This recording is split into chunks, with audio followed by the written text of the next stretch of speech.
ఇశ్రాయేలీయులందరిలో సౌందర్యం గలవాడు ఎవడు? అబ్షాలోము. అబ్షాలోమునకు ఎంతమంది కుమారులు? 3. అబ్షాలోము కుమార్తె పేరు ఏమిటి? తామారు. యెరూషలేమునకు వచ్చిన అబ్షాలోముతో దావీదు ఎంతకాలము మాట్లాడకయుండెను? 2 సంవత్సరములు. యోవాబు యొక్క చేలు తగలబెట్టింది ఎవరు? అబ్షాలోము.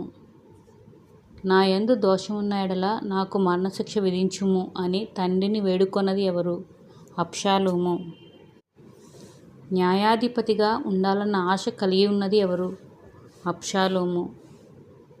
మొక్కు తీర్చుకొనుటకు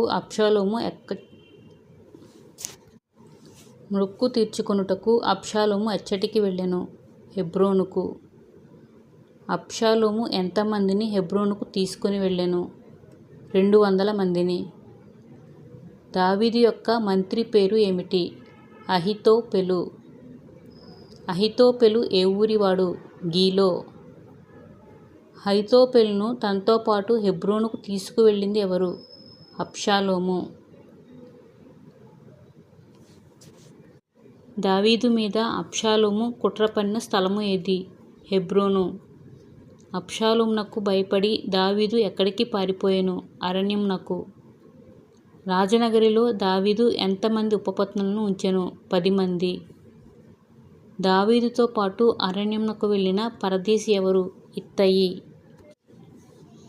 దేవుని మందసమును యెరూషలేమునకు తిరిగి తీసుకొని పొమ్ము అని దావీదు ఎవరితో చెప్పెను? సాదోకుతో. యెరూషలేమునకు దేవుని మందసమును తీసుకొని వచ్చినది ఎవరు?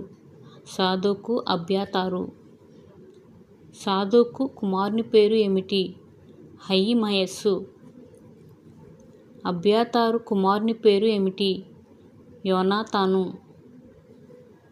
ఎవరి ఆలోచనను చెడగొట్టుమని దావీదు ప్రార్థించెను? అహీతోపెలు యొక్క ఆలోచనను. అహీతోపెలు ఆలోచనను చెడగొట్టుటకు దావీదు ఎవరిని పంపెను? హూషై.